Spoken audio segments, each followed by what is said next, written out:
भगवान ऐसी पत्नी सबको दे। सुबह का वक्त था। मैं ऑफिस के लिए लेट हो रहा था। अक्सर मैं सुबह जल्दी तैयार हो जाता हूँ, लेकिन कल शाम ऑफिस का बहुत काम था, इसलिए देर रात तक जागना पड़ा। जागने की वजह से सुबह लेट उठा, इसीलिए ऑफिस जाने में देरी होने लगी।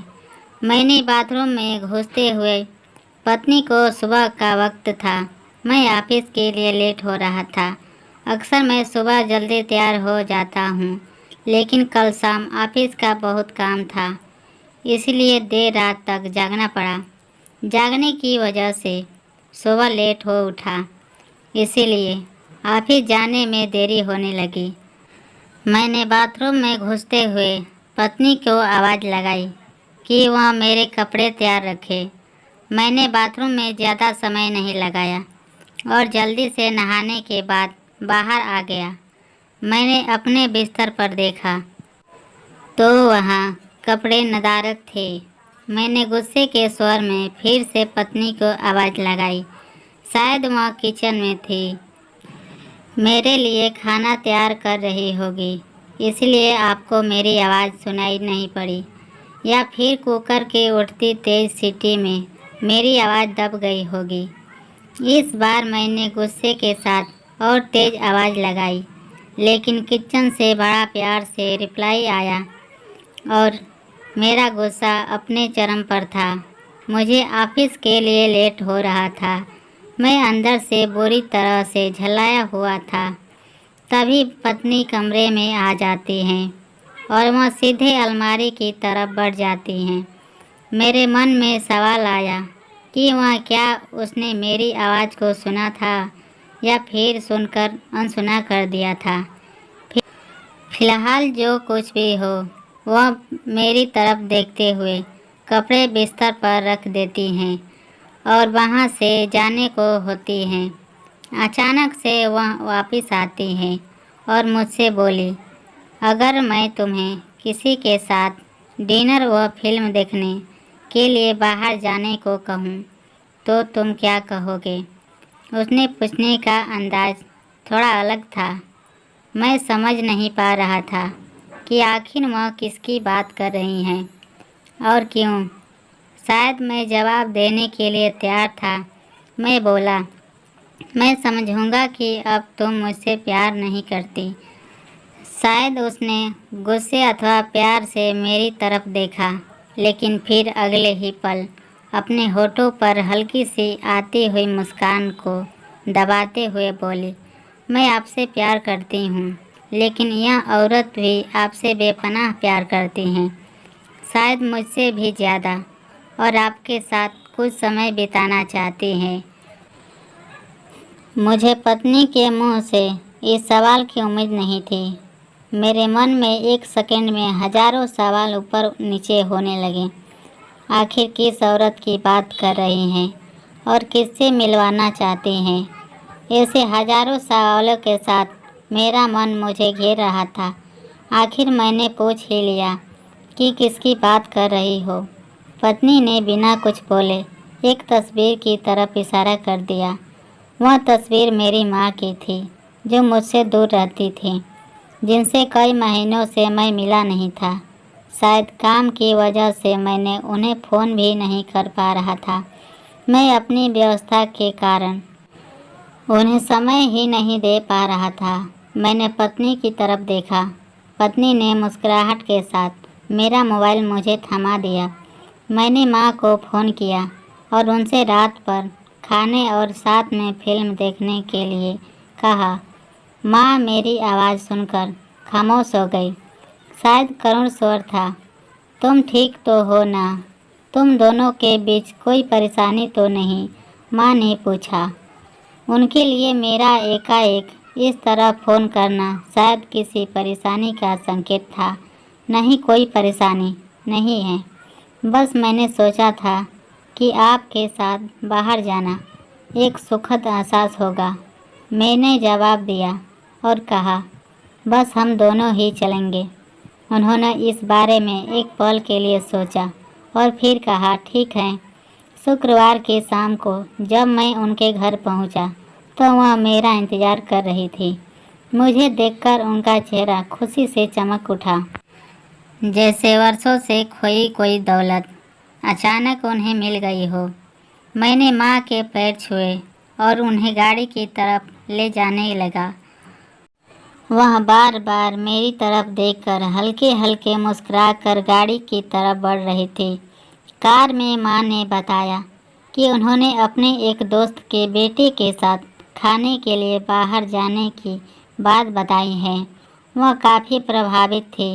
फिलहाल हम माँ के पसंद वाले रेस्टोरेंट तक पहुँच चुके थे, जो कि दिखने में अब भी अच्छा और आरामदायक था। अंदर जाकर हम दोनों एक बैठ गए। मैंने पास रखे मेन्यू को उठाया और पढ़ने लगा। एकाएक मेरी निगाह माँ पर पड़ी।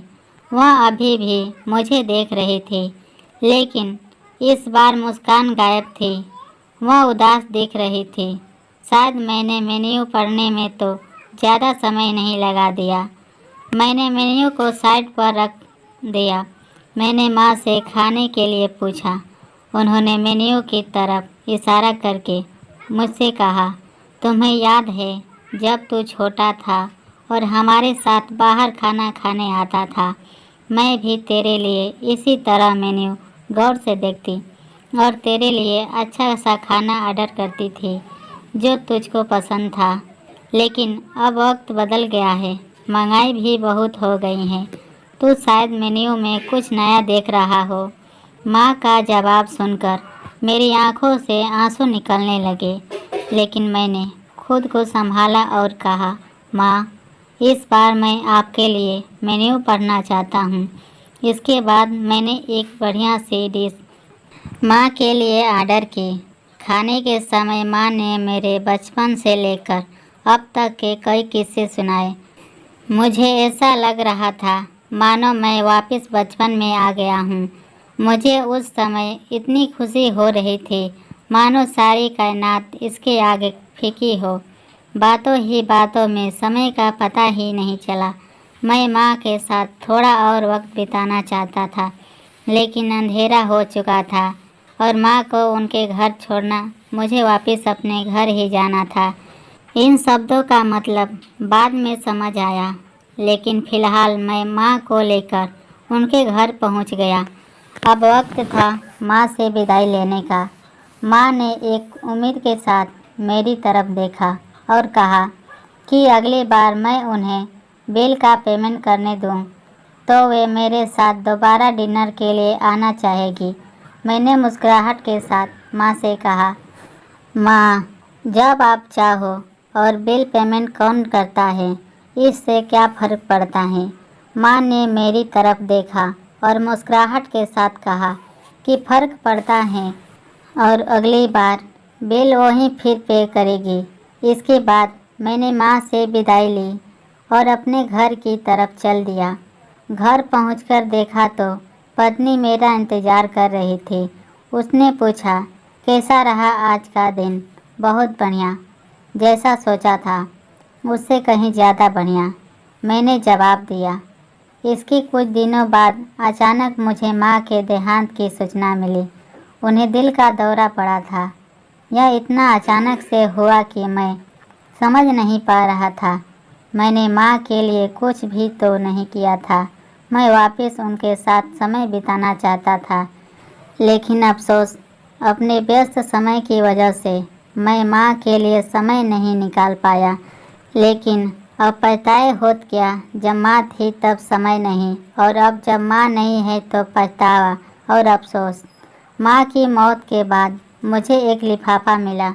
उस लिफाफे में उसी रेस्टोरेंट की एडवांस पेमेंट की रसीद, साथ माँ का एक खत था जिसमें माँ ने लिखा था, मेरे बेटे, मुझे पता नहीं कि मैं तुम्हारे साथ दोबारा डिनर पर जा पाऊँ या नहीं, इसीलिए मैंने 2 लोगों के खाने के लिए अनुमति बिल का एडवांस पेमेंट कर दिया है। अगर मैं नहीं जा पाऊँ तो तुम अपनी पत्नी के साथ भोजन करने ज़रूर जाना। उस रात तुमने कहा था ना कि क्या फ़र्क पड़ता है। मुझ जैसी अकेली रहने वाली बुढ़ी औरत को फ़र्क पड़ता है। तुम नहीं जानते उस रात तुम्हारे साथ बीता हर एक पल मेरे जीवन का सबसे बेहतरीन समय में से एक था। भगवान तुम्हें सदा खुश रखे। तुम्हारी माँ। इंसान को दुख अपने खोने के बाद ही होता है।